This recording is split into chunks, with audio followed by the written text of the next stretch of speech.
హన్మకొండ జిల్లా కమలాపూర్ మండలం అంబాల గ్రామంలో మదన్నపేట, శ్రీరాములపల్లి, అంబాల, గుంపంతి గ్రామాలకు చెందిన రైతులు వరి, మొక్కజొన్న పంటలు ఎండిపోతున్నాయని, చేతికి వచ్చే సమయానికి నీరు అందడం లేదంటూ హన్మకొండ పరకాల ప్రధాన రహదారిపై రైతులు రోడ్డు ఎక్కి ధర్నా రాస్తారోకో నిర్వహించారు.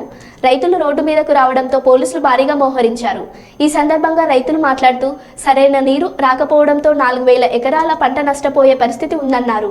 వెంటనే DBM 24 నుండి నీటిని విడుదల చేయాలని నినాదించారు.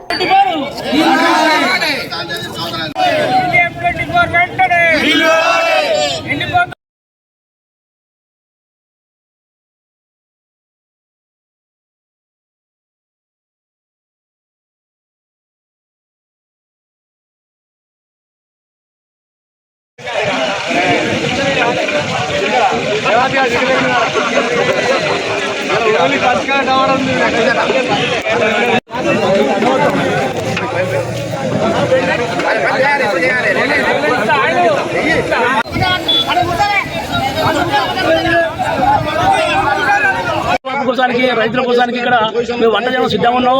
ఎందుకంటే మాకు DBM 24 నీళ్ళు రావడానికి రాకపోతే మాత్రం ఇక్కడనే మేము ఆత్మహత్య చేసుకుని రెడీ ఉన్నాం. ఎందుకంటే ఈ రోజు మాకు రాకుండా అక్కడ ఖమ్మం దాదాపు నీళ్లు పోతున్నాయి. కాబట్టి గత 10 సంవత్సరాల నుంచి మాకు నీళ్లు రావడం జరిగింది.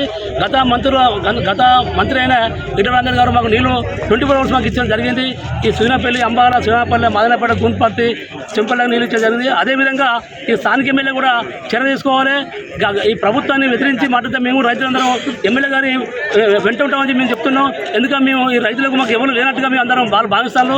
ఆ సంబంధించిన D కానీ SC కానీ మాకు నీళ్ళు ఇవ్వమంటే వాళ్ళు మమ్మల్ని అసలు మా మాట వినలేదు. మేము ఎందుకు వెళ్తారంటే మేము ఇవ్వమని చెప్పి అంటాను. వాళ్ళు దయచేసి మాకు ఈ నీళ్ళు రాకపోతే మాకు సాగు తప్ప మాకు బతుకుదెరు లేదని చెప్పి మేము అంటున్నాం.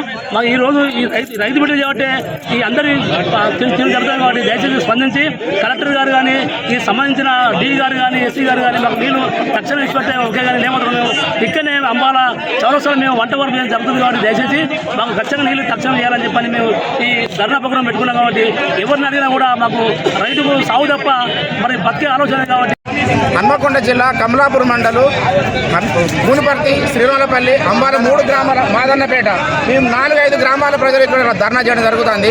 మాది DBM 24 ద్వారా ఈ రైతులందరికీ వాటర్ రావాలి. దాదాపు ఒక 30-40 ఎకరాలు టోటల్గా ఎండిపోయి మొక్కజొన్న, వరి మొత్తం ఎండిపోయి రైతులు ఆత్మహత్య చేసుకున్నటువంటి పొజిషన్లో ఉన్నది. ఈ DBM 24కి నీళ్లు రావాలంటే ఖచ్చితంగా గుండ్ల సింగారం ఉన్నటువంటి షట్టర్లు కిందికి దించుతేనే మాకు వాటర్ వస్తాయి, లేకుంటే వాటర్ రావు. కానీ ఇవాళ D గారు ఏం చేస్తున్నారంటే కనీసం వాళ్ళ ఆఫీసులకు రానియకుండా మమ్మల్ని దుర్భాషలు ఆడుకుంటూ కాలువలు దిగితే ఏం చేస్తావు, గ్రామాలు మీద పడతాయని మమ్మల్ని నానా ఇబ్బందులు పెడుతున్నారు. ఈ రైతుల యొక్క కొట్టగొట్టి రైతే రాజ్యమైనటువంటి ఈ ప్రభుత్వం, రైతు చేస్తున్నటువంటి ఈ ప్రభుత్వాలు ఎందుకు నిమ్మకు నీరేస్తున్నట్టుంటున్నాయి. ఇవాళ ఖచ్చితంగా ప్రభుత్వం చర్య తీసుకోవాలి, ప్రభుత్వ అధికారులు చర్య తీసుకోవాలి. ఒకవేళ తీసుకున్నట్లయితే రైతులు ఆత్మహత్య చేసుకున్నటువంటి పొజిషన్ అది. దయచేసి ఇక రైతులందరూ ఒక్కొక్కరు మీరు తీసుకోండి. ఎంత ఘోరమైన రైతులు మీరు దానికి సంబంధించినట్టు మీ మీడియా విలేకరులకు వచ్చినట్లయితే మీరు టోటల్గా మా పాటలు ఎంత ఘోరంగా ఉన్నాయో మీకు చూపిస్తాం. దయచేసి మీ అందరూ చేతులు ఎత్తి దండం పెట్టి ప్రభుత్వ అధికారులు ఆయన చెప్తున్నాము, ఇవాళ గవర్నమెంట్ చెప్తున్నాం, మా రైతులు నాశనం అయిపోతున్నారు. మొత్తం టోటల్గా పెట్టుబడి పెట్టి కేవలం కోతకచ్చే దిశలో కూడా కొన్ని ఉన్నాయి. దయచేసి మీరందరూ నిర్ణయం తీసుకొని మా జిల్లా వరంగల్ హన్మకొండ ఈరోజు ఈ ధర్నా చేయడానికి కారణం ఏంటంటే DBM 24 మన పనివిల భీమవరం మధ్యలో 24 మాకు వాటర్ రావడం లేదు. దానివల్ల రైతు ఇక దాదాపు 40 ఎకరాల రైతులు పండించే పంట నష్టపోతారు. మొక్కజొన్నలు కావచ్చు, పెరాలు కావచ్చు, పల్లికలు కావచ్చు, వీళ్ళందరికీ నీళ్ళు లేక పుట్టకచ్చిన వరద మొత్తం ఈరోజు నాశనం పరిస్థితి. కాబట్టి రైతులు ఈరోజు ఆత్మహత్య చేసుకున్న పరిస్థితి. కాబట్టి దయచేసి స్థానిక ఎమ్మెల్యే కానీ అధికార పార్టీ మంత్రులు కానీ ఎవరు కానీ ఈ DBM 24 వాటర్ తెప్పిస్తే ఈరోజు అంబాల, సుజనపల్లి, నాగారం, ముచ్చాట్ల, పెంబర్తి, గుంపర్తి, మాదన్నపేట రైతులందరికీ ఈ నీళ్ళు రావడం వల్ల వాళ్ళు జీవనాన్ని కొనసాగుతారు. కాబట్టి దేశానికి రైతు ముఖ్యమో, రైతు దేశానికి ఎంత ముఖ్యమో ఇలా పల్లె ప్రాంతాలను కూడా రైతులు కూడా ముఖ్యమో. ఈ పంట పంటనే రైతు పంట పండితే మేమందరూ పంట పండితేనే